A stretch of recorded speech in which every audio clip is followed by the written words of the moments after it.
Whispered melodies and tales में आपका स्वागत है और मैं हूं आपका दोस्त और इस चैनल का सूत्रधार देवव्रत मजूमदार। चलिए कहानी शुरू करते हैं। रहस्यपूर्ण सोनारग्राम, अध्याय 10, मोहब्बत के लिए। पेडिग्री म्यूज की शोभा हमेशा के लिए समाप्त हो चुकी थी। यहां तक कि सड़क के ऊबड़ खाबड़ ईंटों के गड्ढों में खेलने वाले बच्चे भी नहीं थे और पूरा इलाका छिपे छिपे और चिड़चिड़े से माहौल में डूबा हुआ था। यह एक अंधी गली के ठीक समकोण पर था। एक तरफ बेवर्ली म्यूज और दूसरी तरफ राशबिहारी एवेन्यू, जो धीरे धीरे कॉलेज स्ट्रीट एस्प्लेनेड की ओर मुड़ती थी। यह एक खतरनाक और उदास करने वाली जगह थी। मिस्टर भैरवनाथ मुखर्जी ने इधर उधर नजर दौड़ाई। दूर दूर तक कोई भी दिखाई नहीं दे रहा था। नंबर 12 एक जीर्ण शीर्ण दरवाजा था जो 2 म्यूज के कोने में स्थित था। उसने दरवाजा धकेलकर खोला और भीतर चला गया। अंदर एक संकरी गली थी जिसमें भयानक सीलन और बिल्लियों की बदबू आ रही थी। उसके सामने एक चौकोर रोशनी का टुकड़ा दिख रहा था जिससे उस छोटे से आंगन का पता चल रहा था जो शायद इस संकरी गली से भी अधिक खराब था। आंगन के प्रवेश द्वार से ठीक पहले वह एक गंदी सीढ़ी से टकराया जो संकरी होकर ऊपर की ओर मुड़ती जा रही थी। यहां की बदबू और भी तीव्र थी और कई अन्य अप्रिय गंधों से मिश्रित थी। मिस्टर भैरवनाथ मुखर्जी धीरे धीरे ऊपर चढ़ा, दीवारों से बचते हुए।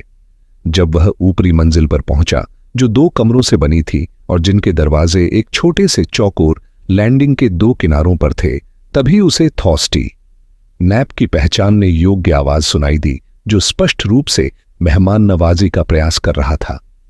मां, मिस्टर सतिंदर भाटिया के लिए बिस्तर पर जगह बनाओ, वह कोने में खुश नहीं लग रहा। भैरवनाथ मुखर्जी कुछ देर रुका और धीरे से सीटी बजाई।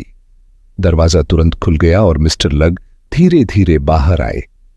वह पहले से भी अधिक निराश लग रहे थे और उन्होंने मिस्टर भैरवनाथ मुखर्जी को जांचने के अंदाज में देखा। तुम खुद को बहुत होशियार समझते हो, है ना?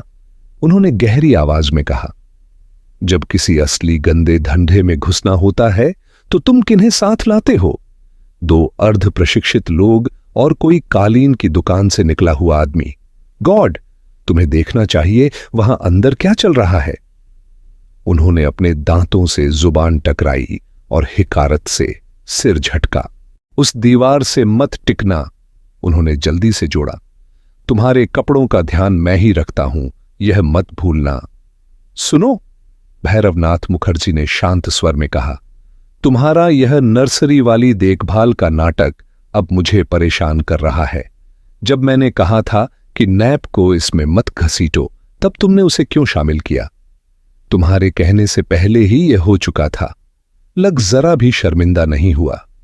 जिस दिन तुम्हें गोली लगेगी उसी दिन मेरी नौकरी चली जाएगी। मैं तुम्हारी देखभाल कर रहा हूं, समझे? हालांकि मुझे लगता है इस बार तुमने मुझसे बाजी मार ली है, उसने दुख भरे स्वर में कहा। चलो, थॉस को बाहर लाते हैं और दूसरे कमरे में बात करते हैं। यहां के बेपरवाह माहौल से मेरी तबीयत खराब हो रही है। बिना उत्तर का इंतजार किए उसने दरवाजे में सिर डाला और एक अस्पष्ट आवाज निकाली। मिस्टर नैप तुरंत प्रकट हुए।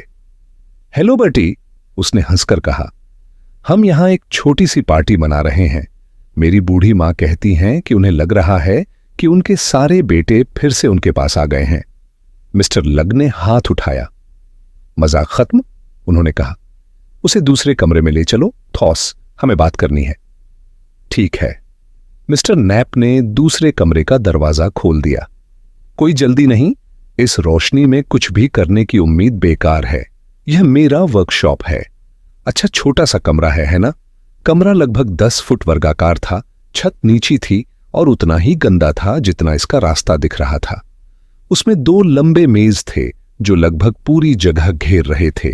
उन पर इधर उधर पड़े थे पुराने ईयरफोन, तारों के गुच्छे, इलेक्ट्रिक प्लग, एक खुद से बनाया गया स्विच बोर्ड और अन्य कई चीजें जो मिस्टर नैप के संदिग्ध शौक से जुड़ी थीं।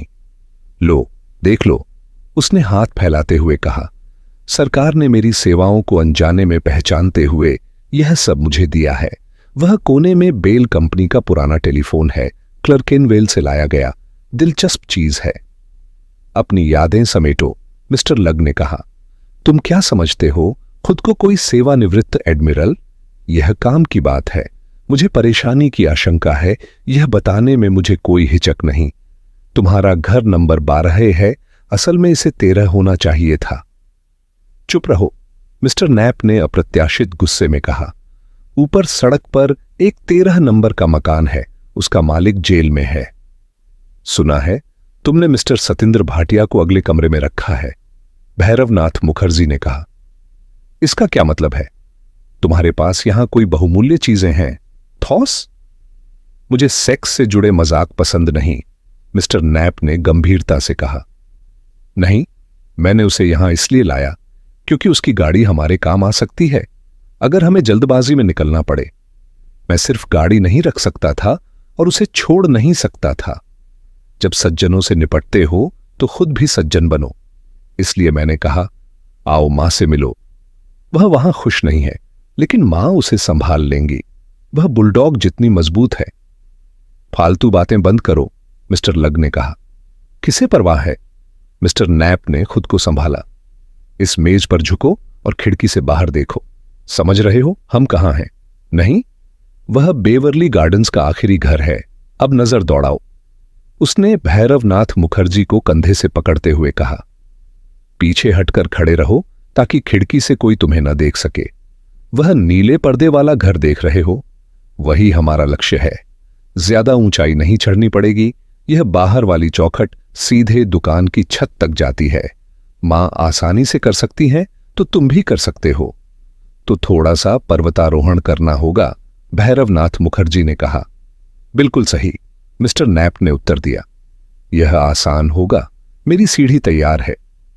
मैंने अपने रबर शूज साथ लाए हैं, मिस्टर लग ने कहा, एक भूरे कागज के पैकेट से अजीब से रबर के जूते निकालते हुए।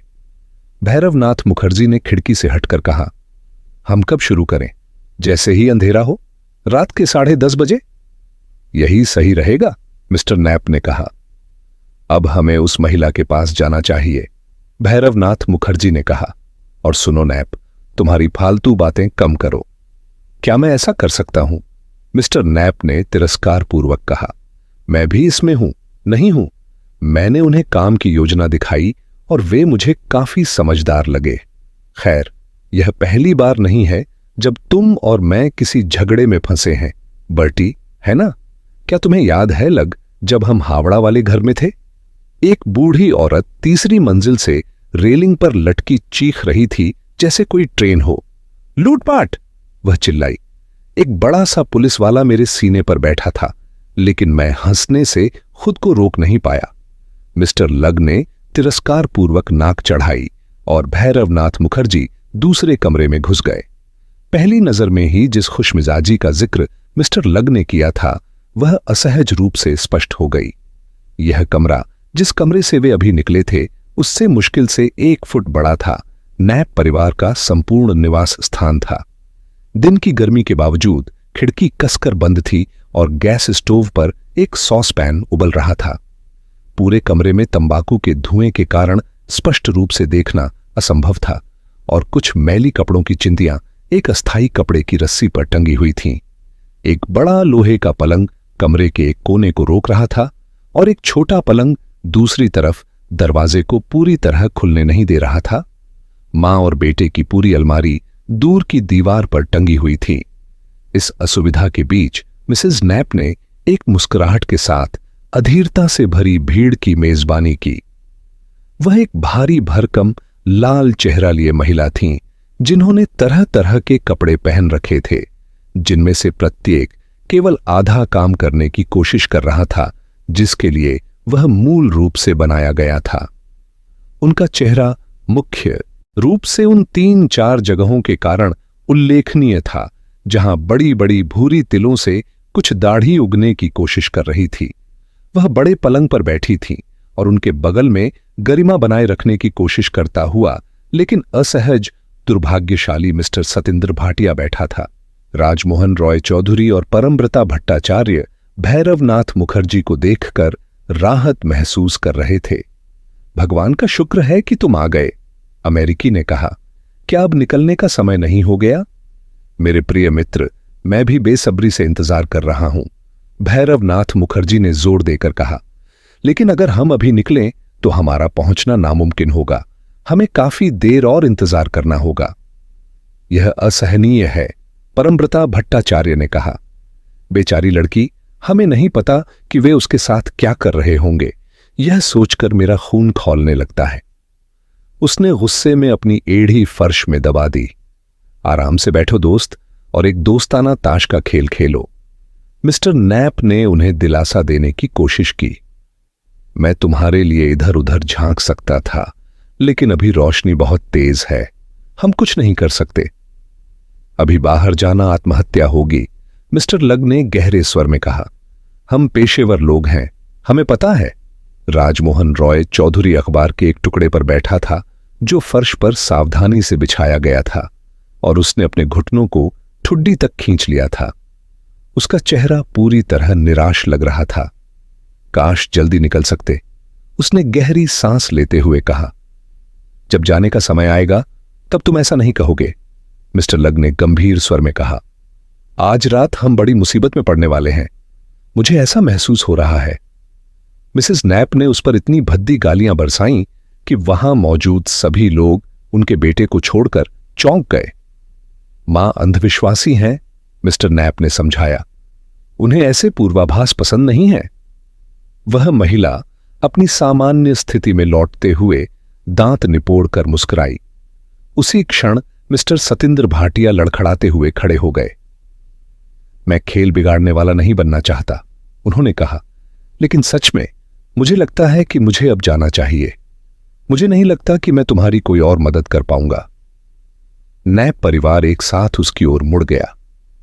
तुम यहीं रहो, अगर तुम अब गए तो पूरा खेल खत्म हो जाएगा, थॉस ने कहा। मां, सज्जन को अपनी बोतल दो।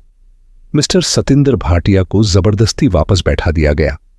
वह पूरी तरह असहाय दिख रहे थे। मिसेस नैप ने अपने बेटे की बात को नजरअंदाज किया, जिससे वह राहत महसूस करने लगे, और ताश के पत्तों की एक चिपचिपी गड्डी निकाली गई। पोकर जैसा कुछ नहीं, मिस्टर नैप ने कहा, और याद रखना यह एक दोस्ताना खेल है। मुझे यह समय की बर्बादी लग रही है, मिस्टर लग ने कहा, एक टूटी कुर्सी को अपनी ओर खींचते हुए। परमव्रता भट्टाचार्य भैरवनाथ मुखर्जी के करीब आया। तुम्हें यकीन है कि यही सबसे अच्छा तरीका है? उसने फुसफुसाते हुए कहा। मुझे लग रहा है जैसे मैं फटने वाला हूं। भैरवनाथ मुखर्जी उसके करीब झुके, और एक पल के लिए चश्मे के पीछे छिपी उनकी हल्की आंखों में गंभीरता चमक उठी। यह हमारा एकमात्र मौका है दोस्त, उन्होंने कहा। हम जैसे ही थोड़ा भी मौका देखेंगे तुरंत निकलेंगे। परमव्रता भट्टाचार्य ने उन्हें तीखी नजरों से देखा। तुम्हें सच में गंभीर खतरे की उम्मीद है? मुझे एक छोटी सी जंग की उम्मीद है, भैरवनाथ मुखर्जी ने स्पष्ट रूप से कहा। जितना चाहे बहस कर लो मां, मिस्टर नैप ने कहा। 5 क्वीन का मतलब 5 क्वीन ही होता है। अगर ये सज्जन इस बात को मान लें कि पुरानी ताश की गड्डी के कुछ पत्ते इसमें मिल गए हैं, तो हम इस बारे में और कुछ नहीं कहेंगे। व्यक्तिगत रूप से मुझे लगता है कि समय निकला जा रहा है। बिल्कुल सही, मिस्टर लग ने कहा। अब मैं अपने जूते उतार रहा हूं। छोटे से कमरे का वातावरण, जो पिछले 2 घंटों से लगातार भारी होता जा रहा था, अब पूरी तरह से दमघोंटू हो चुका था। मिस्टर सतिंद्र भाटिया कई असफल प्रयासों के बाद गरिमापूर्ण तरीके से बाहर निकलने में नाकाम रहे। अंततः अपनी तकलीफदेह किस्मत को स्वीकार कर चुके थे। मिसेस नैप उन पर नजर रखे हुए थीं।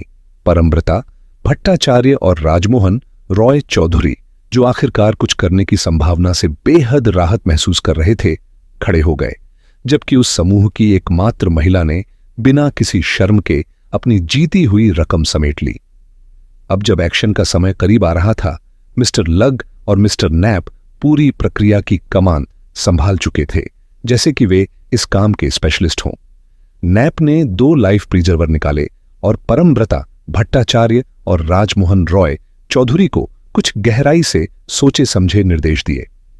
बस हल्का सा झटका, सच में, उन्होंने कहा, कान के पीछे या उसके ऊपर या फिर उसके थोड़े ऊपर, मजबूती और सटीकता से।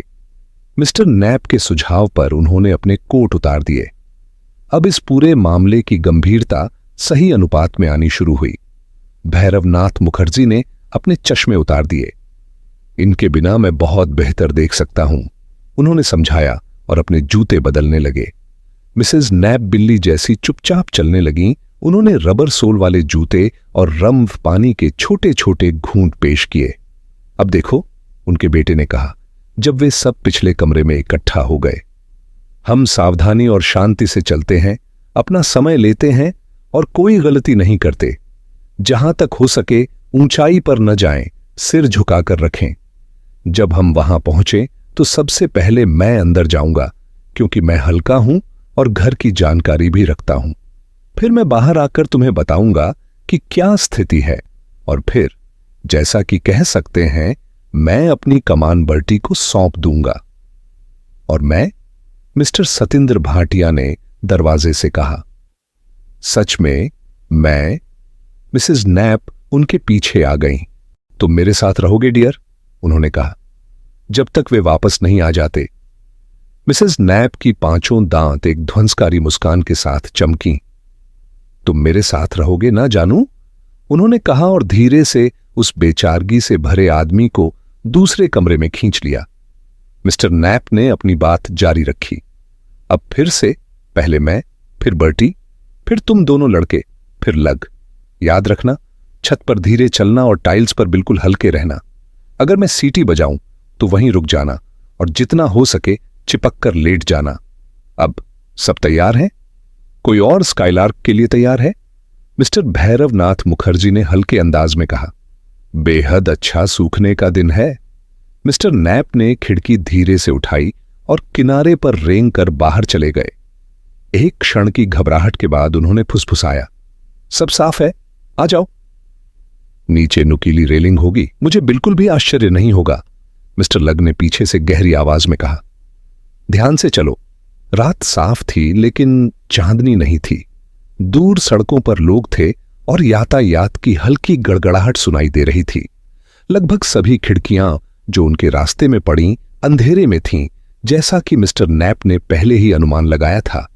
उनके आगे पूर्व की ओर कोलकाता की रोशनी ने आकाश को चमका रखा था। हवा गर्म थी और महानगर की मिलीजुली गंध फलों, फेस पाउडर, पेट्रोल के धुएं और धूल की अत्यधिक अप्रिय नहीं थी।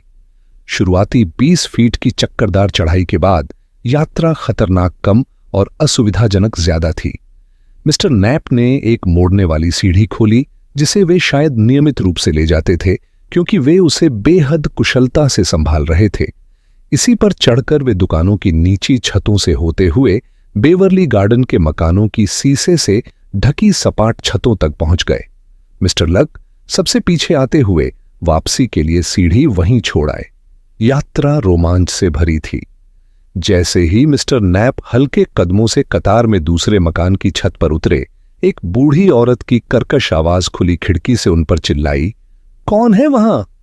कोलकाता टेलीफोन सेवा मैडम, ब्रेकडाउन गैंग एक वायर ट्रेस कर रहे हैं। मिस्टर नैप की हंसमुख आवाज ने सबसे डरपोक व्यक्ति को भी संतुष्ट कर देने लायक थी। अंधेरे से एक संतुष्ट कराह सुनाई दी और वे फिर से आगे बढ़ गए। राजमोहन रॉय चौधरी के चेहरे से पसीना बह रहा था।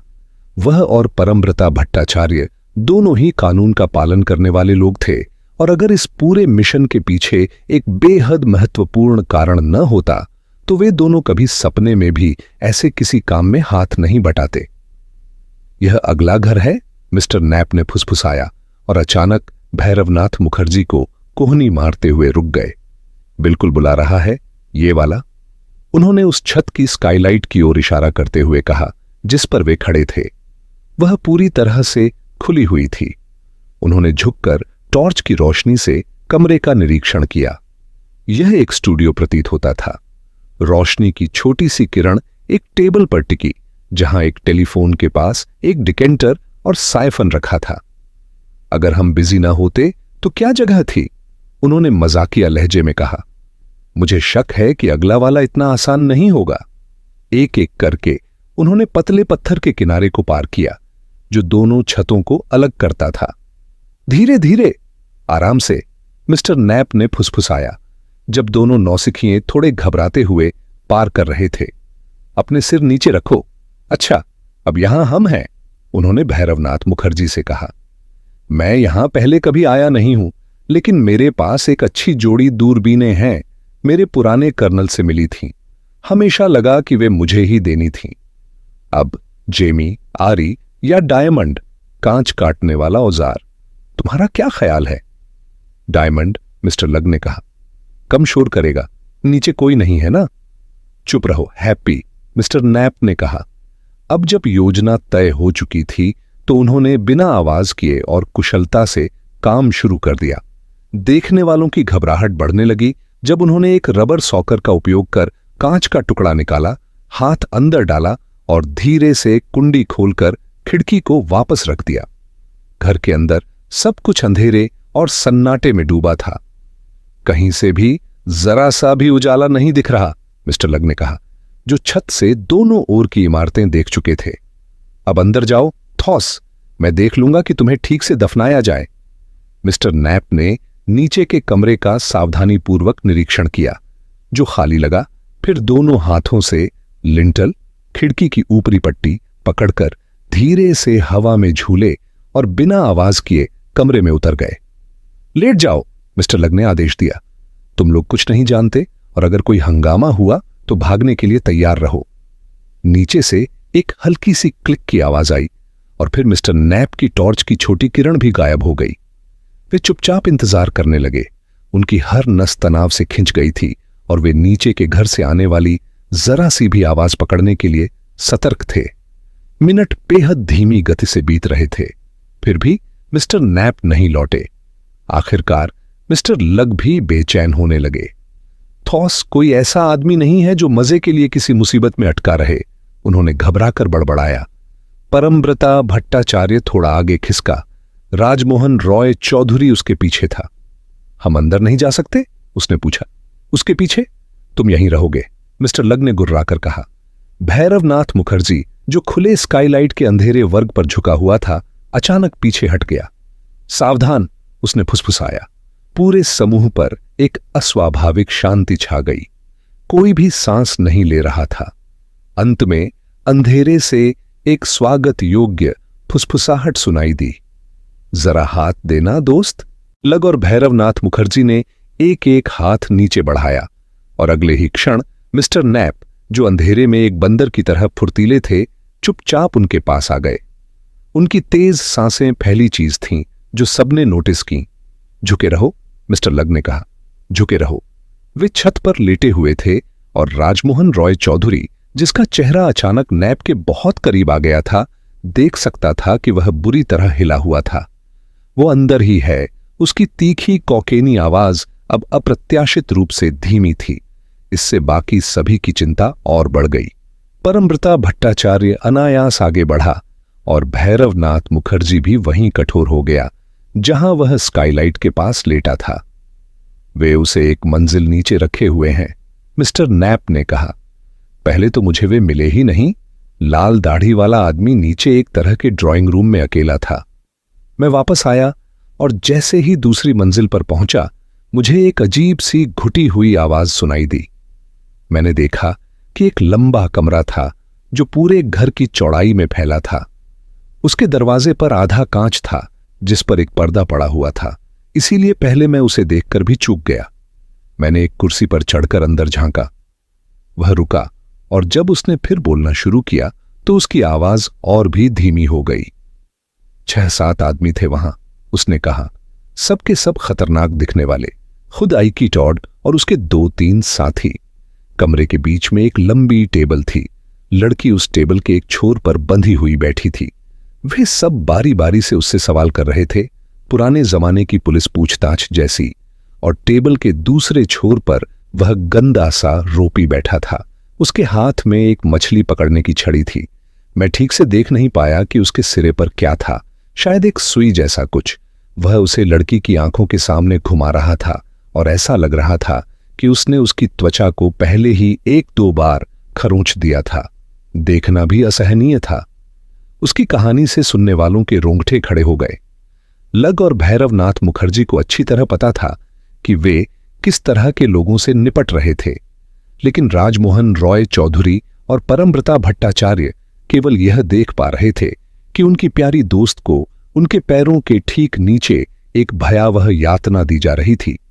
इससे पहले कि बाकी तीनों उन्हें रोक पाते, दोनों ने खुद को अटारी में झोंक दिया और घर के अंदर तूफान की तरह घुस गए।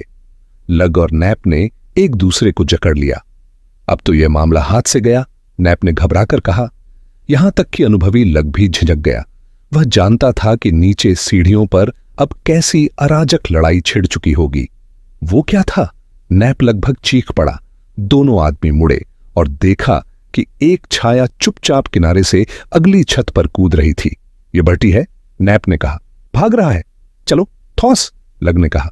जो दिखे मार देना, बस मुझे मत मारना। लुग और नैप संकरी सीढ़ियों से दूसरे माले तक पहले के मुकाबले कहीं अधिक सावधानी से उतरे। हालांकि अब यह सतर्कता कुछ हास्यास्पद लग रही थी, क्योंकि नीचे के कमरे से आ रही आवाजें इस विचार को झुठला रही थीं कि वहां के लोग किसी और हमले के लिए सतर्क थे। जैसे ही वे लैंडिंग पर पहुंचे, उन्होंने अपना लक्ष्य तुरंत देख लिया। कमरा तेज रोशनी से भरा हुआ था और उसमें बहुत सारे लोग थे। वे दरवाजे से आने वाली रोशनी की किरण से बचते हुए धीरे धीरे गलियारे में आगे बढ़े। जैसे ही वे निकट पहुंचे, एक आदमी लड़खड़ाता हुआ बाहर निकला और रेलिंग पर गिर पड़ा और कमरे के भीतर का शोर और तेज हो गया। भीड़ के बीच से लगातार एक ऊंची आवाज में गालियों की बौछार हो रही थी, जिसकी एक रास्ता गहरी आवाजों और गिरे हुए फर्नीचर के शोर के बीच साफ सुनाई दे रही थी। लो जी, अब मैं जा रहा हूं, मिस्टर लुग ने फुसफुसाते हुए अपनी पैंट ऊपर खींची और अपने हथियार को कसकर पकड़ा। अब तक कोई गोली तो नहीं चली? वे यहां गोली चलाने का जोखिम नहीं उठा सकते, नैप ने बड़बड़ाया, बड़े आदमी के पीछे दीवार के सहारे सरकते हुए और दरवाजे की ओट से झांकते हुए। राजमोहन रॉय चौधरी और परमव्रता भट्टाचार्य ने साफ तौर पर अचानक ही गुंडों पर धावा बोल दिया था और सीधे रुक्मणी रॉय चौधरी तक पहुंच गए थे। जब लुग और नैप पहुंचे, तब भी लड़की कुर्सी से बंधी हुई थी और दोनों युवा पुरुष उसके पास खड़े थे, लेकिन उसे बाहर निकालने में कोई विशेष प्रगति नहीं कर पाए थे। वे दोनों बुरी तरह घायल लग रहे थे।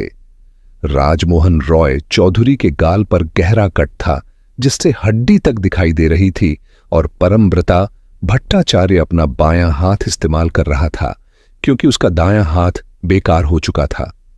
यह स्पष्ट था कि वे कमरे में केवल अपनी अचानक आक्रमण के कारण ही घुस पाए थे। क्रोधित गुंडे अब जाकर संभले थे। दरवाजे की ओर पीठ किए खड़े एक विशाल यहूदी ने अचानक भीड़ के शोर से ऊपर अपनी आवाज उठाई। तुरंत हाथ ऊपर करो, दोनों के दोनों, दबोच लो इन्हें, लड़कों। वह एक कदम पीछे हटा। उसकी बंदूक तनी हुई थी और मिस्टर लुग ने तुरंत मौके का फायदा उठाते हुए उसके कान के ऊपर एक जोरदार वार किया। वह सुअर की तरह कराहा और सामने की ओर लुढ़क गया। नैप ने बंदूक हथियाने के लिए छलांग लगाई, लेकिन तभी किसी ने उसके हाथ पर भारी बूट से वार किया और रिवॉल्वर छीन लिया गया। अगले ही पल बंदूक की मूठ नैप के सिर के पीछे जोर से मारी गई और वह बिना आवाज किए जमीन पर गिर पड़ा। अपने साथी की त्वरित हार देखकर मिस्टर लुग आगबबूला हो गए। उन्होंने एक भारी पेंटिंग का फ्रेम उठाकर लड़खड़ाते हुए गुंडों के ऊपर दे मारा। हालांकि इससे कुछ खास लाभ नहीं हुआ, लेकिन अफरा तफरी जरूर मच गई। गवर्नर किसी भी पल ऊपर आने वाले हैं, किसी ने चिल्लाकर कहा। रुको, उन्हें पकड़कर रखो, वो इनसे खुद निपटेंगे, पुलिस नहीं है। पुलिस किसी भी पल यहां पहुंच सकती है, तुम सब हरामखोरों। राजमोहन रॉय चौधरी चीख पड़ा। वह खून की कमी के कारण धीरे धीरे कमजोर पड़ रहा था, लेकिन फिर भी पूरी ताकत से वार कर रहा था। तभी एक आदमी ने उस पर छलांग लगाई और दोनों जमीन पर गिर पड़े। अब बचाव दल की स्थिति निराशाजनक लग रही थी। दो गुंडे अब भी बगैर किसी प्रत्यक्ष प्रतिद्वंद्वी के खड़े थे, जिनमें से एक के पास बंदूक थी और रुक्मणी रॉय चौधरी अभी भी कुर्सी से बंधी हुई थी। परमव्रता भट्टाचार्य अपने घायल हाथ के बावजूद पागलों की तरह लड़ रहा था। पसीना उसकी आंखों में टपक रहा था और उसके काले बाल गीले होकर चेहरे पर चिपक गए थे। उसी समय जब रोपी ने लुग के दोनों हाथों को जमीन पर दबा रखा था और धीरे धीरे उसकी गर्दन को पीछे मोड़ रहा था, जिससे उसका दम घुटने लगा था। अचानक बिना किसी चेतावनी के कमरे की सारी रोशनी बुझ गई। स्विच काम नहीं कर रहा। अंधेरे में किसी ने कहा, सावधान रहो, कोई सीढ़ियों से ऊपर आ रहा है।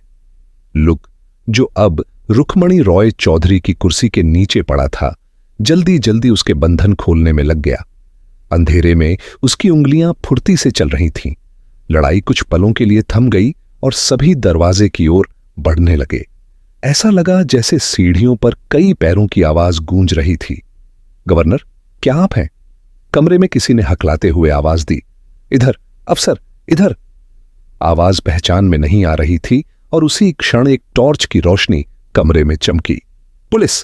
किसी ने चिल्लाया और दरवाजे की ओर भगदड़ मच गई। पहला आदमी जो बाहर निकला वह लड़खड़ाकर सीधे जमीन पर गिर पड़ा। अरे! किसी और ने कहा, यह तो बस अकेला ही है, इसे निपटा दो। आखिरी शब्द एक छोटे धमाके में डूब गए। ज्यादा जोरदार नहीं था, लेकिन इसकी गूंज में एक अजीब सी भयावहता थी। टॉर्च बुझ गई और लगभग उसी समय कमरे में मौजूद सभी को वातावरण में कुछ अजीब महसूस हुआ, जिससे वे घुटन और दम घुटने का अनुभव करने लगे। किसी ने माचिस जलाने की कोशिश की और तभी एक घबराई हुई आवाज निकली। धुआं! वह चिल्लाया। आग! हिम्मत रखो! दूसरी आवाज गरजी। कोई हमें मूर्ख बना रहा है, यह गवर्नर है। धुआं धीरे धीरे और घना होता गया। राजमोहन रॉय चौधरी लड़खड़ाता हुआ खड़ा हुआ, तभी एक फुसफुसाहट ने उसमें नई जान डाल दी। रिटर्न टिकट तैयार रखो, समझे? लड़की को बाहर निकालो, बेवकूफ! आवाज साफ तौर पर भैरवनाथ मुखर्जी की थी। ठीक उसी समय एक कुर्सी पर्दों वाले खिड़की से जा टकराई। नीचे सड़क पर कांच टूटने की आवाज गूंजी। राजमोहन रॉय चौधरी को किसी के उसके पास से गुजरने का एहसास हुआ। उसने हाथ बढ़ाया और रेशमी कपड़े की आस्तीन को पकड़ लिया। उसने आश्चर्य से कसकर पकड़ लिया। लुक की गरजती हुई आवाज शोरगुल के बीच से उभरी। जल्दी करो, लड़की मेरे पास है। अब धुआं इतनी तेजी से चारों ओर फैल चुका था कि ऊपरी और निचले दोनों मंजिलें भर गई थीं। गुंडों की स्वाभाविक प्रवृत्ति थी कि वे जल्दी से नीचे उतरे, क्योंकि सड़क तक पहुंचने का यह सबसे तेज रास्ता था। दूसरी ओर छापा मारने वाले दल ने छत की ओर बढ़ना शुरू कर दिया। अफरा तफरी का फायदा उठाकर भाग निकलना अब आसान था। बक्से वाले कमरे में जब राजमोहन रॉय चौधरी और लुग बड़ी मुश्किल से रुक्मणी रॉय चौधरी को लेकर ऊपर पहुंचे, तो उन्होंने मिस्टर नैप को वहां इंतजार करते पाया। मैं तुम्हारा ही इंतजार कर रहा था, नैप ने अपनी पुरानी हंसी की झलक दिखाते हुए कहा। मेरे सिर पर काफी जोरदार मार पड़ी है। नीचे वो बर्टी था। लुग, चुप रह और लड़की को छत पर ले जा, लुग ने झुंझलाते हुए कहा। वह बातचीत के मूड में बिल्कुल नहीं था। उसका चेहरा पसीने से चमक रहा था और उसकी आंखों में घबराहट झलक रही थी। राजमोहन रॉय चौधरी ने चारों ओर चक्कर आते हुए देखा। परमव्रता भट्टाचार्य कहां है? उसने कमजोर आवाज में पूछा। हमें उसे भी निकालना होगा, मैं नीचे जा रहा हूं। वह लड़खड़ाते हुए दरवाजे की ओर बढ़ा, लेकिन उसका आखिरी शब्द आधे में ही रह गया और वह जमीन पर गिर पड़ा। अब यह भी बेहाल हो गया। लुग की आवाज सामान्य हो चुकी थी। पहले इस दरवाजे को बंद करो, बाकी सब खुद का ध्यान रखें। हम इन्हें निकालते हैं। इसका खून बहना बंद करो, नहीं तो निशान पीछे छूट जाएगा। नैप ने नाक सिकोड़ ली। भगवान, ये तो पूरा पिकनिक हो गया, उसने टिप्पणी की। चलो अब ऊपर चलते हैं। इस बीच नीचे की मंजिल पर पूरी तरह से अराजकता फैल चुकी थी।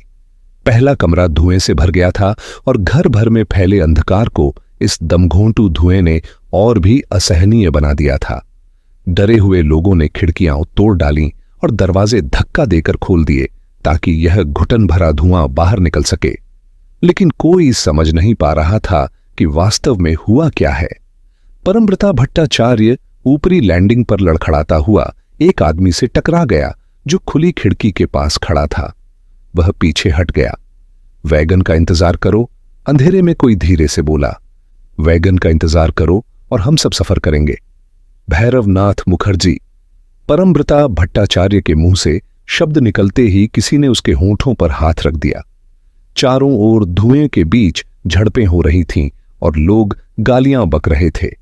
भागने का कोई रास्ता नहीं था। पूरा घर कोहराम में डूबा था। ऊपर के कमरे में मौजूद 7 लोगों के अलावा अब नीचे से भी लोग आ गए थे, जो खांसते और चिल्लाते हुए इस दमघोंटू धुएं में उलझे हुए थे। उन्हें भागने मत दो, नीचे से किसी की दहाड़ सुनाई दी। हम फंस गए हैं, परमव्रता भट्टाचार्य ने फुसफुसाया। हम घुटकर मर जाएंगे। भैरवनाथ मुखर्जी ने उसे हल्के से ठोकर मारी और ठीक उसी समय नीचे गली के छोर से एक दमकल का घंटा जोर जोर से बजने लगा।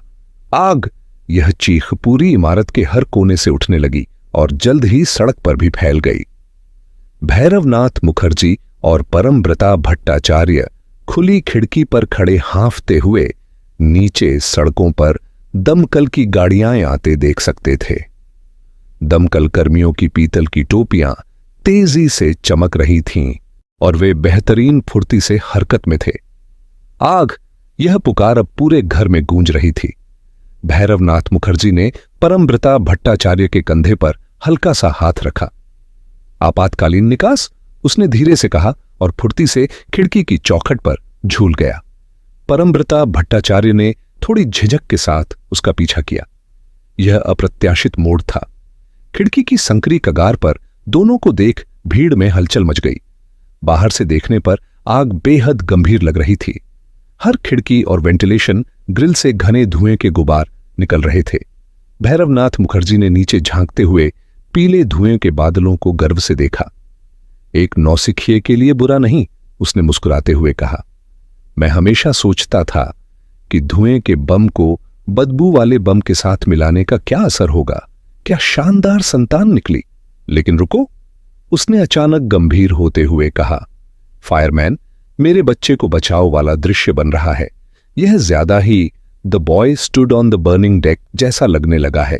थोड़ा अभिनय करो, घबराहट दिखाओ, घुटने लड़खड़ाओ, लेकिन भगवान के लिए गिर मत जाना। उसने नीचे खड़ी भीड़ को देखकर हाथ हिलाना शुरू कर दिया और भीड़ ने भी उन्हें आश्वासन में इशारे किए। ठीक उसी समय जब दमकल की सीढ़ियां और सही स्थिति में लगाई जा रही थीं, उनके पीछे कोई हरकत हुई। भैरवनाथ मुखर्जी झटके से मुड़ा और धुंध से झांकते एक चेहरे पर अपनी रबर की लाठी से वार कर दिया। चेहरा फिर नहीं उभरा। सावधान, परमव्रता भट्टाचार्य ने कहा और पीछे हट गया। जब एक लाल सीढ़ी हवा में लहराते हुए उनके करीब आई और महज 1 फुट की दूरी पर स्थिर हो गई। उन्हें बताओ कि अभी अंत नहीं आया, भैरवनाथ मुखर्जी ने मजाकिया लहजे में कहा। चलो निकलते हैं। जैसे ही वे नीचे उतरने लगे, उनके कानों में कांच और लकड़ी के टूटने की आवाजें गूंजने लगीं। नीचे की मंजिलों के दरवाजे और खिड़कियां पूरी तरह बंद थे और दमकल कर्मी उन्हें तोड़ रहे थे। इस सनसनीखेज घटना के चलते उनके सुरक्षित नीचे पहुंचने से भीड़ में कोई ज्यादा उत्साह नहीं बढ़ा। फिर भी भीड़ का एक छोटा सा हिस्सा उनके आसपास इकट्ठा हो गया। दमकल कर्मी जो उन्हें सीढ़ी के नीचे मिला ने चिंतित होकर पूछा, अंदर और लोग हैं? भैरवनाथ मुखर्जी के जवाब ने तमाशे के दीवाने दर्शकों में उम्मीद की लपटें जला दी। घर भरा हुआ है, उसने गंभीरता से कहा। ज्यादा धुआं है, कम आग। मेरा अंदाजा है यह एक पुरुषों का क्लब है। जानते हो, सेवानिवृत्त सैनिकों का झुंड जो अपनी ड्यूटी पर डटे हुए हैं। तुम तो उन बहादुरों में से नहीं निकले। भीड़ में से एक दयनीय सा आदमी बड़बड़ाया। पर मैं तुम्हें दोष नहीं देता, मूर्खता ही कहूंगा इसे। भैरवनाथ मुखर्जी ने घर की ओर एक नजर डाली। दमकल की नलियां अंधेरे भवन में पानी डाल रही थीं और दमकल कर्मी अब अंदर घुस चुके थे। अरे! वह अचानक चिल्लाया। देखो, उन्होंने क्या निकाला है, कोई लाश। भीड़ अचानक और उत्साह से उमड़ पड़ी। परमव्रता भट्टाचार्य भी देखने के लिए मुड़ा, लेकिन तभी उसने अपने ऊपरी बाजू पर एक मजबूत पकड़ महसूस की, जिसने उसे भीड़ से बाहर की ओर धकेलना शुरू कर दिया। तभी 2 पुलिस वाले भीड़ को पीछे धकेलने लगे और इसी अफरा तफरी में वे चुपचाप खिसक गए। जैसे ही वे खुली सड़क तक पहुंचे, भैरवनाथ मुखर्जी की आवाज उसके कान में फुसफुसाई। अब चूंकि हमने घंटी काफी जोर से बजा दी है मेरे दोस्त, उसने मुस्कुराते हुए कहा। मुझे लगता है कि अब हमें भाग लेना चाहिए। नमस्ते प्यारे दोस्तों, स्वागत है विस्पर्ड मेलोडीज एंड टेल्स में, जहां संगीत और कहानियां एक नई जिंदगी पाती हैं। अगर आपको दिल को छू लेने वाले गीत और मनमोहक कहानियां पसंद हैं, तो आप बिल्कुल सही जगह पर हैं। तो जल्दी से सब्सक्राइब बटन दबाएं और बेल आइकन को टैप करें ताकि हर नया गाना और कहानी आप तक सबसे पहले पहुंचे। अगर आपको ये पसंद आया हो तो लाइक बटन दबाना ना भूलें। आपका एक लाइक हमारे लिए बहुत मायने रखता है और हमें और बेहतरीन कंटेंट बनाने के लिए प्रेरित करता है। आपके प्यार और सपोर्ट के लिए धन्यवाद। इसी तरह हमारे साथ बने रहें, सपने देखें, सुरों में खो जाएं और कहानियों की दुनिया में डूब जाएं। मिलते हैं अगले वीडियो में।